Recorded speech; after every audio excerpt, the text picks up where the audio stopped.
عزیز دوستوں، السلام علیکم ورحمۃ اللہ وبرکاتہ۔ رسول اللہ صلی اللہ علیہ وسلم نے صحابہ کرام کو بلایا اور فرمایا، آؤ سنو اللہ رب العزت کا کتنا خوبصورت کلام اترا ہے۔ اور ابن کثیر لکھتے ہیں اپنی تفسیر میں کہ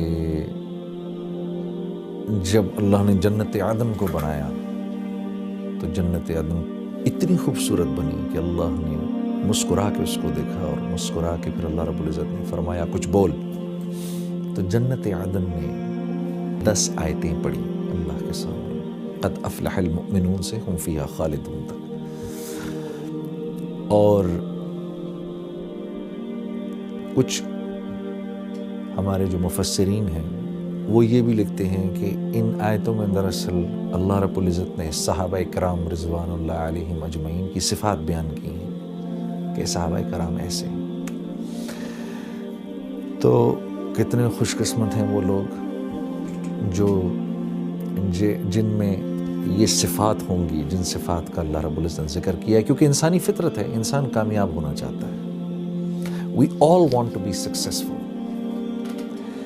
اللہ نے کیونکہ ہماری فطرت بنائی ہے تو اللہ ہماری فطرت کو جانتے بھی ہیں، تو خود ہی اللہ رب العزت ہمارے سوال کرنے سے پہلے فرما رہے ہیں کہ بھئی مومنین کامیاب ہو گئے۔ یا اللہ، مومنین، اچھا کامیابی کا دار و مدار جو ہوتا ہے نا وہ حسب نسب پر نہیں ہوتا، کامیابی کا دار و مدار ہوتا ہے صفات پر۔ میں ایک ڈاکٹر کا بیٹا بن کے یہ کہوں کہ میں بھی ڈاکٹر ہوں، یہ نہیں ہو سکتا۔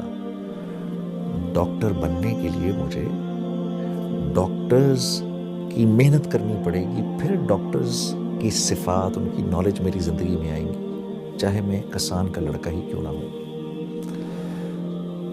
تو اللہ رب العزت بھی یہی فرما رہے ہیں کہ کامیاب ہو گئے مومنین، اس وجہ سے نہیں کہ ایک مومن جو ہے وہ ایک دوسرے مومن کی اولاد ہے، بلکہ اللہ نے ان صفات کا ذکر فرمایا آگے جن کی بنیاد پر ایک مومن کامیاب ہوتا ہے۔ اس میں سب سے پہلی جو چیز فرمائی، الذین هم فی صلاتہم خاشعون، کہ جب یہ نماز میں کھڑے ہوتے ہیں، نماز میں کھڑے ہوتے ہیں تو ساری دنیا کو بھول جاتے ہیں، میرے بندے کا مجھ سے رابطہ قائم ہو جاتا ہے۔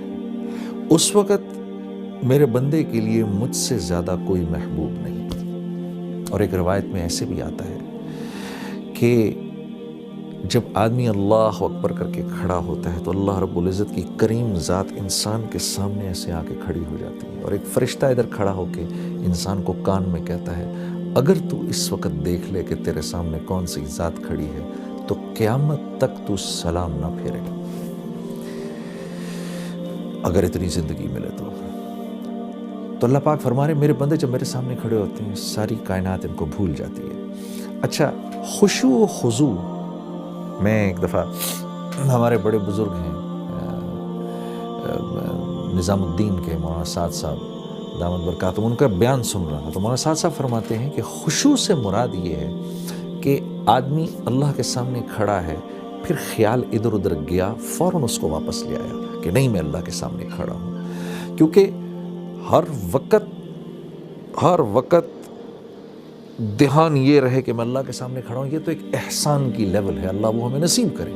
لیکن اگر فرض کریں وہ لیول نہیں مل رہی کہ اللہ کے نبی کا ارشاد ہے نا کہ اللہ کے سامنے اللہ کی عبادت ایسے کرو، نماز ایسے پڑھو اللہ کے سامنے جیسے اللہ کو دیکھ رہے ہو، اگر یہ نہیں کر سکتے تو کم از کم اتنا کرو کہ جیسے اللہ رب العزت تمہیں دیکھ رہے ہیں۔ تو میں مولانا سعد صاحب کا ایک بیان سن رہا ہوں، اس میں مولانا فرما رہے کہ خشوع اور خضوع سے مراد کیا ہوئی کہ اللہ کے سامنے کھڑے اور دھیان ادھر ادھر گیا، فوراً دھیان کو واپس لے آئے کہ نہیں میں اللہ کے سامنے کھڑا ہوں، تو اپنے آپ کو مرکوز کر دیا۔ ورنہ تو اللہ کے نبی کا جو ارشاد ہے، جو احسان کا درجہ ہے، اللہ وہ ہم سب کو نصیب فرمائے کہ اللہ کی عبادت ایسے کرو جیسے اللہ کو دیکھ رہے ہو، اگر ویسے نہیں کر سکتے تو پھر ایسے کرو جیسے اللہ رب العزت تمہیں دیکھ رہے ہیں۔ تو کم از کم درجے میں ہم یہاں تک پہنچیں، پھر اللہ نے چاہا اللہ سے دعا کرو، اے اللہ، جیسے اللہ کے نبی صلی اللہ علیہ وسلم فرمایا کرتے تھے کہ نماز میری آنکھوں کی ٹھنڈک ہے، اللہ نماز کو ہماری آنکھوں کی ٹھنڈک بنا دے۔ والذین هم عن اللغو معرضون، نماز کلمے کے بعد سب سے بڑی عبادت جو اللہ کو مطلوب ہے وہ نماز ہے، تو نماز کا ذکر سب سے پہلے فرمایا، اس کے فوراً بعد کون سی بات فرمائی وہ بڑی عجیب ہے۔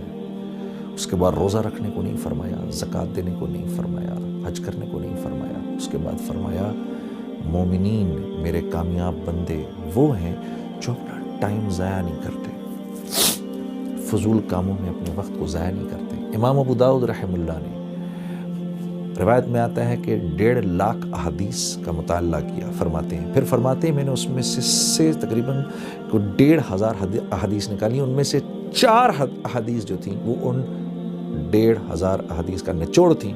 وہ کیا تھی؟ سب سے پہلے کون سی تھی؟ انما الاعمال بالنیات۔ دوسری، جس بات کو اپنے لیے پسند کرو اپنے مسلمان بھائی کے لیے بھی وہی پسند کرو۔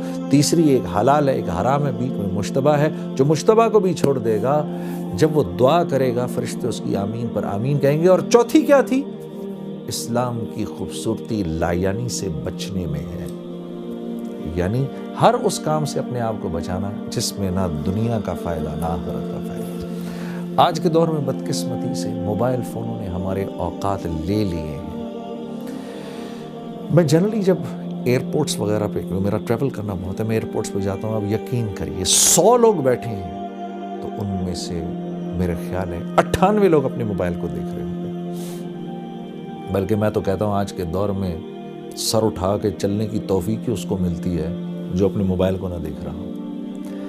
یہ اوقات کے ضائع کرنے میں سب سے آگے اس وقت۔ میرے دوستوں، اپنی اوقات ضائع نہ کرو، کیونکہ زندگی ایک مرتبہ ملنی ہے، اس کا ہر سیکنڈ یا تو ہم کو کروڑوں کروڑوں کروڑوں سال کی جنت کی طرف لے جا رہا ہے یا کروڑوں کروڑوں کروڑوں سال کی ناکامی کی طرف لے کے جا رہا ہے۔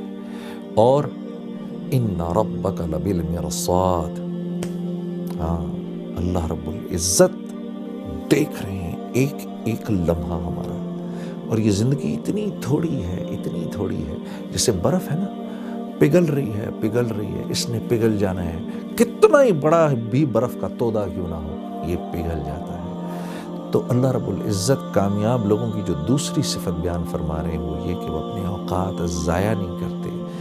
اور کامیاب لوگوں کی جو ایک صفت سب میں مشترک ہے کامیاب لوگوں کی، وہ کیا ہے؟ وہ اپنا ٹائم ضائع نہیں کرتے، فضول چیزوں میں اپنے وقت کو نہیں